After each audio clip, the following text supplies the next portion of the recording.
Hi guys, I'm back. Today I am going to be doing, I'm dreading it already. Reading bad reviews, or like 1-star reviews on my favorite books, which are like the only books I've ever rated 5 stars. I have a couple other ones, but I didn't want to do, too many because that's out of pocket. For this one though, it was like in the video, it was either gonna be Reminders of Him or Ends With Us, because I rated above 5 stars. And so these are the books I am going to be doing. 3 are Colleen Hoover books. But Reminders of Him, The Love Hypothesis, Verity, All Your Perfects, and From Luca with Love. And let me just say this before I start. One of the most she's not like underrated, but underrated authors is Mariana Zapata. I think I said her last name right. But the diversity, the character development, the plots. I mean, the plots are kind of like, they're not outrageous, like horrible plot twists. But they're so entertaining. She is an amazing author. And if you have not read a book by her, go read a book by her because you're not gonna regret it. She's my favorite author. And I just really think you deserve to read all of these books. I do. These 2 are my most annotated out the books, which are The Love Hypothesis and Reminders of Him. I hate how I annotated this one. I don't know if you can see it. It's all rainbowy. And I know a lot of people annotate in different ways, but me, I annotate by the theme of the book. So Verity is all green. I just ran out of green, so I used orange. All Your Perfect is pink and stuff like that. But yeah, so today I'm basically going to be going over the books, bad book reviews of my 5-star books. And I'm not gonna judge people, everybody has their own opinions. But I feel as if you rate these books anything other than a 5-star, something's going on in la cabeza.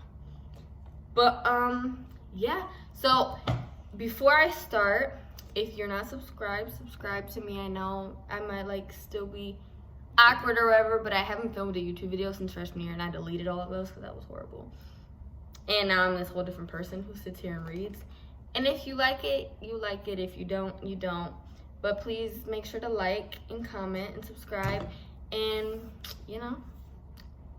recommendations. All my socials will be down below, on my book talk, my Instagram, my book Instagram, and my Goodreads and stuff like that.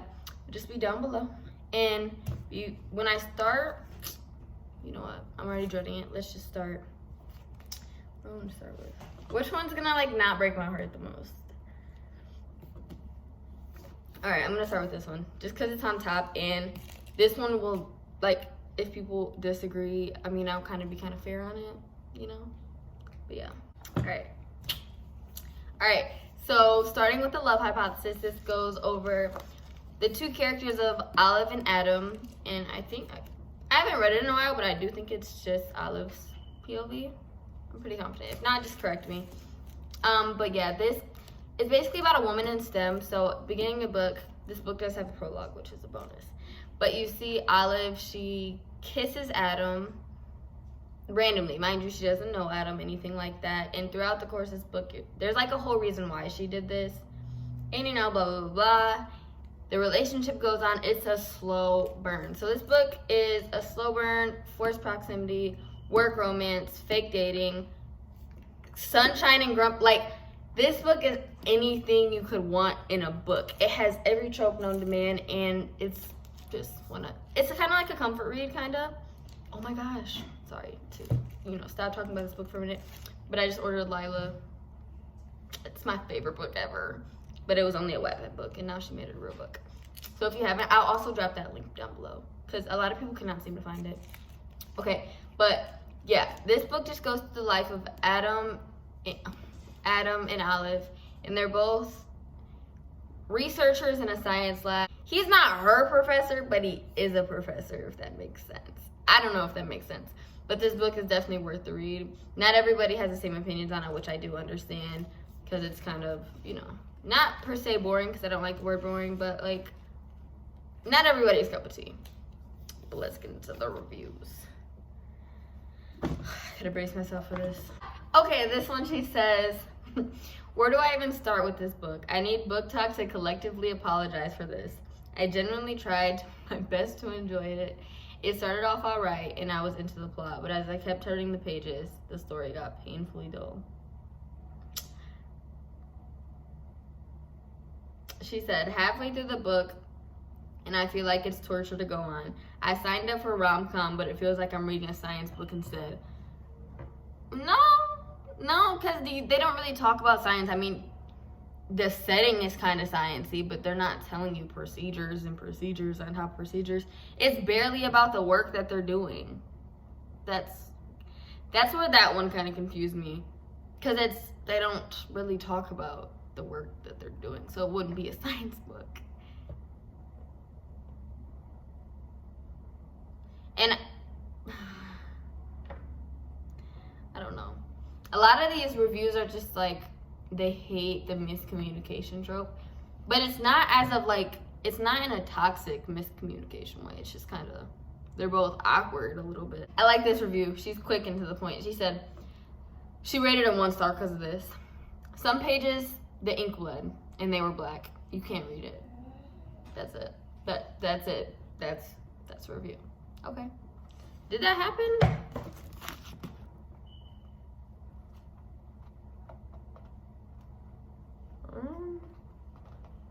Not mine. Maybe she's got like water on it or something. I don't know. We're gonna do one more for this book. The title is, wow, this is terrible. This is also a 1 star. They said constant miscommunication and the female character who doesn't have a single functioning brain cell. Also a badly written sexual assault plot line. Also really cringy smut. This could have stayed on AO3. Okay. See, we're back with the sexual assault. I understand though. I do, because if you look at it that way, it does seem like, you know, if you just walk up to kiss someone, you know. I don't know. And then they said Olive doesn't have a single functioning brain cell. She's more of so a klutz than, you know, dumb. She is a STEM major. She's actually pretty smart. She's just a bit of special. Now we're gonna get a little bit more nitty and gritty. Verity. If I read something that is not correct, I might spaz. Because this book deserves any medal. Any medal. So Verity goes over life. I think I explained this in my last video. If you've seen that. If you didn't, I'll link it down below as well, or you can just click my channel. Verity, it goes over the life of Lowen and Verity and the husband. I forgot what Verity's husband's name is, and I like generally, I couldn't tell you. Okay, and so Lowen gets this opportunity to write, like to finish Verity's novels, because she is an author, because Verity is bedbound because she was in a car accident. Into a tree. She ran into a tree. So Lowen takes the opportunity because it's a really, you know, good opportunity for her career, because Lowen's an author too. She's just a smaller author. Hello? Okay. And so, let me explain this. So basically, Lowen, she takes a job, but for her to take this job, she has to move into Verity's house to, you know, read the books, read her stuff, learn how to write like Verity and be Verity. So as she's in Verity's house, like in her office, she sees, well, she finds a manuscript, and it's Verity's manuscript. And as we continue reading this manuscript, it's kind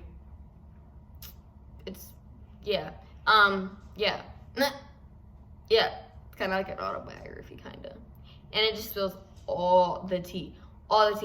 And throughout, like this book, I was holding onto my sheets for dear life. I was terrified. And this is one of Colleen's only like thrillers. And it's not like, you know, like a scary book, but there were some intense moments where you would see like, there's some crazy stuff. I can't explain it because it's telling too much in the book. But yeah, I'm just gonna get into it because I can't really explain it anymore. I'm gonna do the first one because it genuinely, I'm a little irritated already. She says, the plot was full of holes.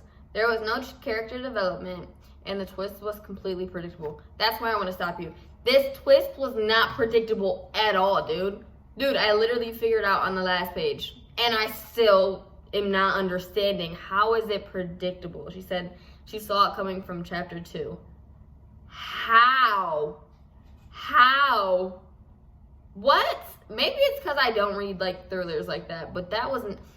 No, because I listen to crime stuff on a day. No, that was not predictable, and you can't tell me otherwise. That was beautiful, and there wasn't character development, but that her character didn't really need any developing. I mean, she did do some, weird stuff, but you couldn't really develop. She wasn't really like a horrible character to start with. Girl says, one star. She says, normally a huge Coho fan, but this book is truly disturbing. I mean, it's a thriller. It's her only thriller. Wouldn't ever recommend anyone to read, especially not a parent. Okay, I understand the parent part, because it is pretty triggering if you are a parent and have kids. But, oh, mind you, for all Colleen books, look up the trigger warnings. Just do it. Safe way to go. But, I think it's supposed to be disturbing. You're supposed to, that's the whole point of a, like, mystery / thriller. You're supposed to be kind of disturbed. You're going to be like, what's going on? But, that's your own opinion. I can't really say anything.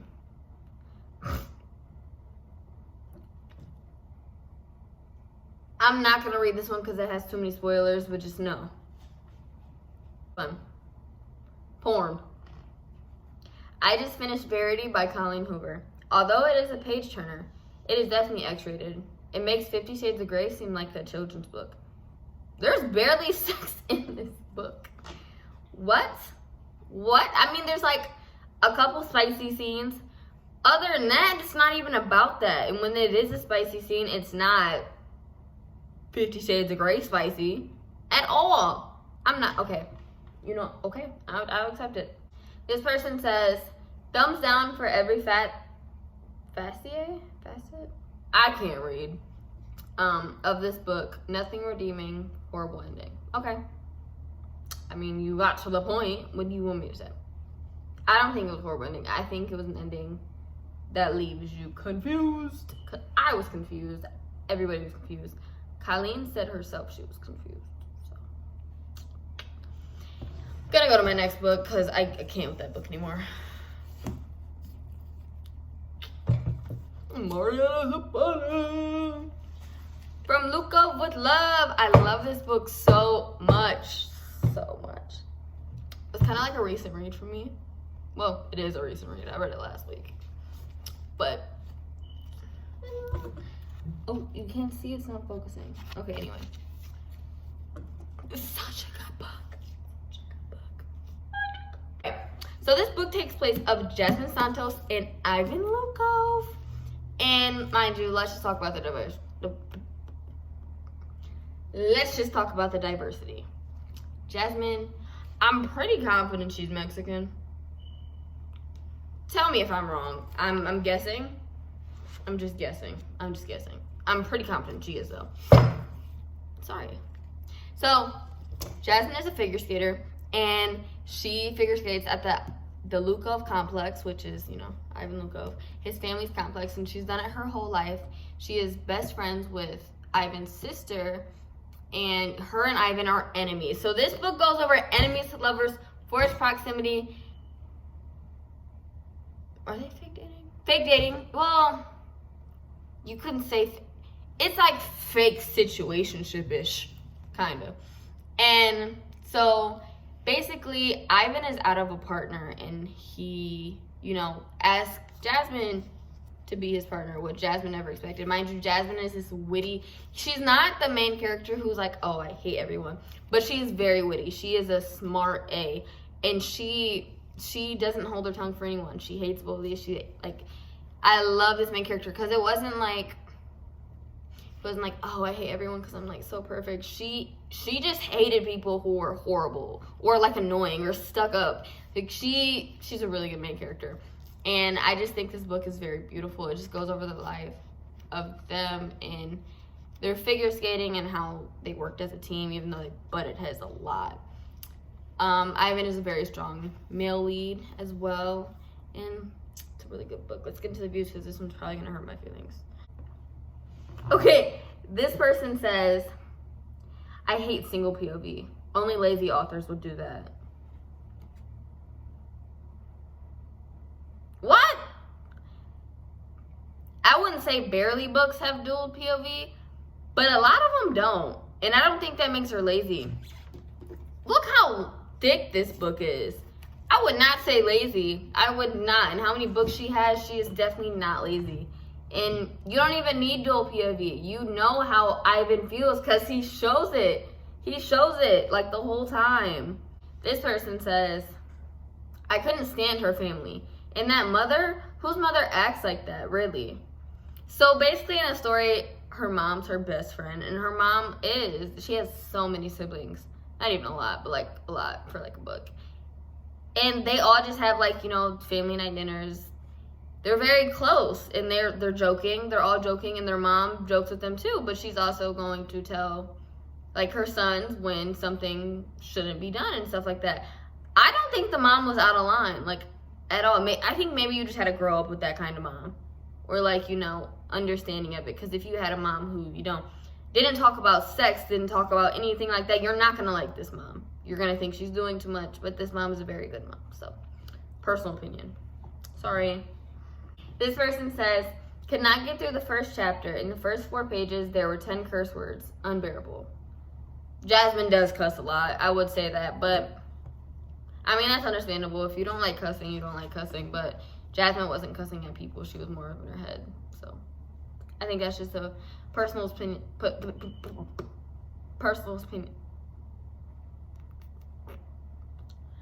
Personal opinion as well. I'm only gonna do one more because it's kind of long. Now this person, boring. That's it. That's the answer. It's boring. Okay. Okay. Well, what are we gonna do there?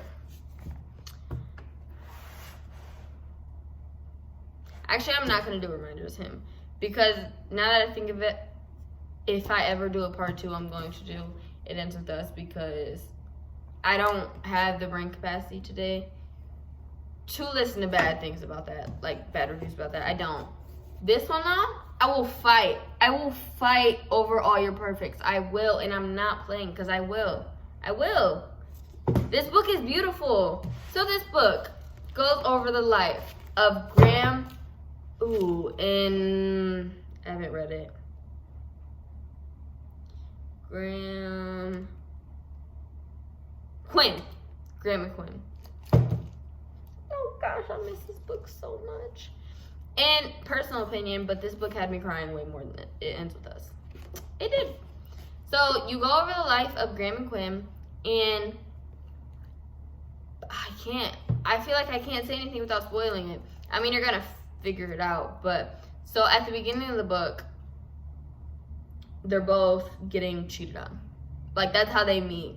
Because he's outside of her house waiting because his wife is inside and her husband's inside with his wife. And they both just meet out there and they're just kind of like, oh, catch up, you know, and then their relationship starts to build off that. They like trauma bond, kind of. Do look up the trigger warnings. Bro, just look up the trigger warnings, please. And I can't really say anymore because it's going to spoil it. So, yeah, let's get to the review. This person says, I hated this book and couldn't wait for it to end. It was very boring. This book was not boring. Okay. It was not. It was not boring at all because the whole time you're just kind of like, what's going to happen next? I wouldn't say you don't know what's going to happen next, but you're just kind of like, what is this character going to do? Because what would I do in that situation? I wouldn't say it's boring, but if you do, I think it's boring. This person says, while I understand the overall message and the life lesson for everyone in every marriage, I just couldn't empathize with the heroine. I found the book boring. How can you not empathize with her? Dude, I was bawling for her. And I don't know. Maybe it's just because that's my biggest fear, but like, I feel like the emotion you share between you and the book character, well, Quinn in per se, and the story is so huge. Like, you feel all the emotion she feels. But I mean, I guess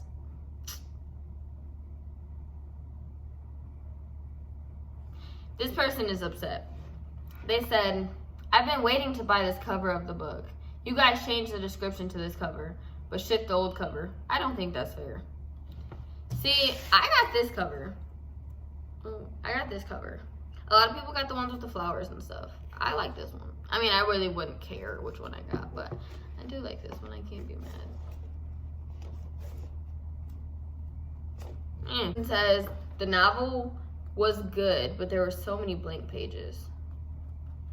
There were a lot of blank pages. Now that I think about it, like, there is a lot of blank pages.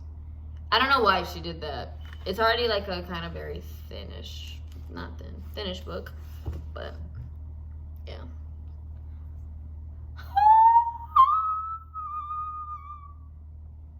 All right. Everybody has their own opinions, and I can't really be upset if they didn't really agree with mine, because there's probably some of their books I would not agree with. Like, what's it? Ugly Love? I would not rate that 5 out of 5. And I know a lot of people do, but that book, I think I was more mad. I was way more mad in that book. But, yeah. So, these are the books I rated today. I hope you liked the video. If you want me to do a part 2, just let me know. And I'll probably be posting, again next week or something. Thank you. Bye.